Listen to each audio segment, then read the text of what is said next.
He needs all 4 years, not just 2, to fix the mess. And that's what we need. If we lost the midterms, heaven forbid, if we lost the majority in the House, it would be the end of the Trump presidency in a real effect. So we've got to keep this going. And I think we're excited to put our candidates on the field to explain all this to the people.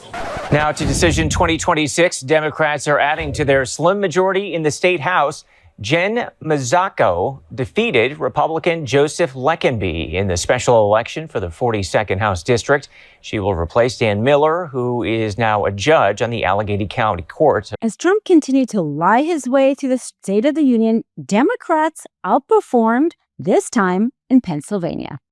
As Wisconsin and Pennsylvania go, so go the nation. And right now, the president is going down like Sonny Liston. What are we talking about here? Okay, Trump's net approval rating, key swing states in Wisconsin, down negative 10 points. Of course, he won that state by about a point back in 2024. How about Pennsylvania? Down to negative 15 points on the net approval rating in Pennsylvania, a state he won in 2016 and 2024, lost in 2020. As I said, as go Pennsylvania and Wisconsin, so goes the nation. In this case, Donald Trump is going down in both of them. The last 3 elections, Wisconsin and Pennsylvania, were basically 50-50 states. You got it. So when you see numbers like this, that's actually a fairly big deficit for the president there. What are these states saying about the president on the economy? Yeah, okay. What is driving these numbers? What is driving President Trump down? It's his handling of the economy. It's this thing that we're seeing nationally impacting in the key swing states, because just take a look here. Okay, Trump and the economy, swing state voters. Pennsylvania, Trump's economic disapproval rating, 56%. That doesn't work for Republicans.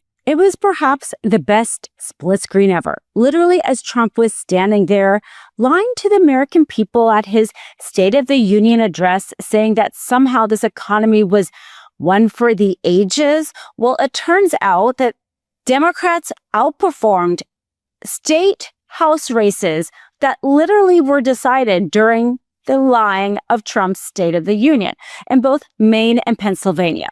And according to the voters, the things that they were voting for, the reason why they were choosing these Democrats and record turnout numbers was because of affordability, was housing, was ICE's tactics, the exact opposite. So basically, Trump was telling the American people, hey, your economy is great.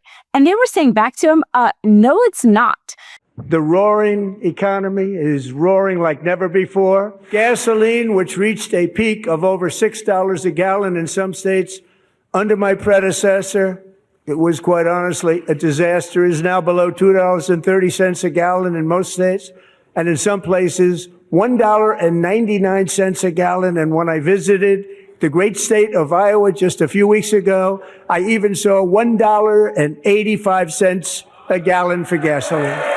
In 12 months, I secured commitments for more than $18 trillion pouring in from all over the globe. The price of eggs is down 60%. Madam Secretary, thank you. The cost of chicken, butter, fruit, hotels, automobiles, rent is lower today than when I took office by a lot. And even beef, which was very high, is starting to come down significantly. Just hold on a little while. We're getting it down.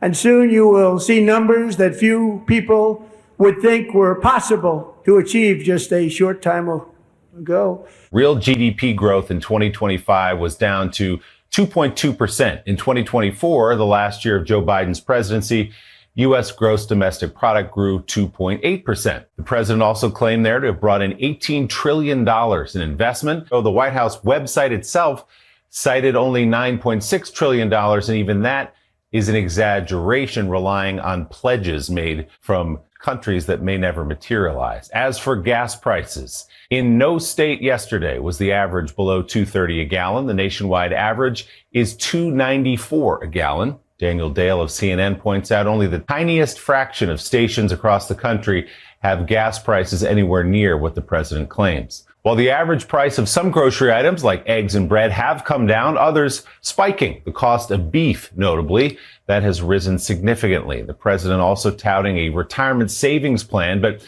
he actually was referring to the Savers Match program, a piece of bipartisan legislation signed by President Biden. One more item not related to the economy. The president claimed the man accused of killing a woman on a train in Charlotte last year was in the country because of open border policy. Suspect, though, actually was born in Charlotte. There's only so far a lie can get you. And what's even more interesting about this is the fact that the GOP tried to make a push to try to get those seats. In fact, in Maine, Senator Collins herself endorsed a candidate that lost. Now, as we know, she herself is going to be on the ballot, and come November, she may no longer be Maine senator anymore. That in itself was revealing that her endorsement was not enough in this state house, because she has voted, as we've seen, time and time again with Trump. She tries to say that she's the cool-headed person in the room and that she's a moderate, but at the end of the day, we get things like Kavanaugh because she's a Republican. And she has two really big contenders, Graham Planter and former Governor Mills, both running against her. We'll see what happens with the primary.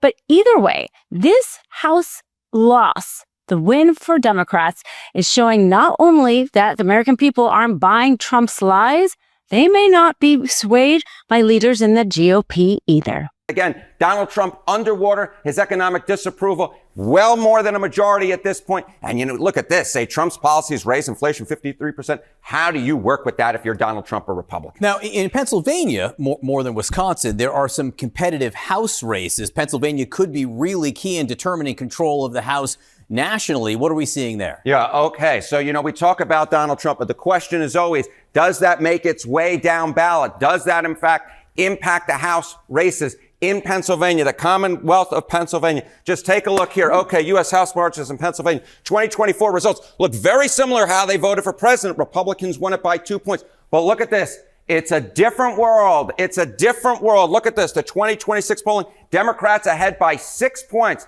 on the generic ballot in the great Commonwealth of Pennsylvania. So what we're seeing up top is funneling its way down ballot. And these are the types of numbers that have to make Democrats jump for joy, because these are the types of numbers that suggest that they are, in fact, going to take back the House come November.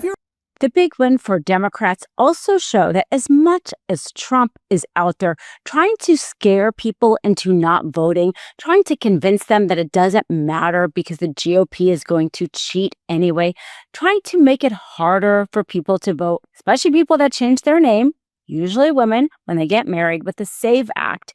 Well, you see what happens, how it is still about getting out the vote. It is still about how many people can that candidate get to the polls.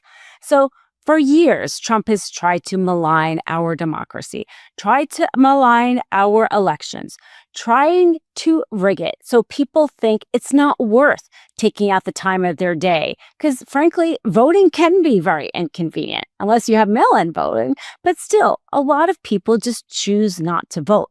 And perhaps the best way to get somebody not to vote is to tell them it doesn't matter because the system is rigged anyway, that your people are going to be losing anyway because they're planning on doing something to make sure your candidate doesn't win. I mean, Kristi Noem just went out there and said it, that they're going to make sure the right people win. Well, it's not that easy for them to actually do that because, as we know, we do not have national elections. We have local elections. And it is not that easy to control local elections, even if the Trump and the Noems of the world are out there. And there's a lot of states that have attorney generals like Arizona, Chris Mays, Democrat governor, former attorney general there. I mean, there are things that Arizona House legislators are already talking about doing that's absurd, about passing a bill to allow ICE agents in voting areas. But she's a governor. She can reject it. The fact is, it is perhaps, yes, things that they are going to try to do, but even more importantly, it's about trying to convince people that their vote doesn't matter anyway. But that election on Tuesday, simultaneously during Trump's lies, show that voting still does matter, and it will matter in November. Thanks for watching. Be sure to add the MeidasTouch podcast on Apple Podcasts, Spotify, or wherever you get your podcasts for new updates every single day.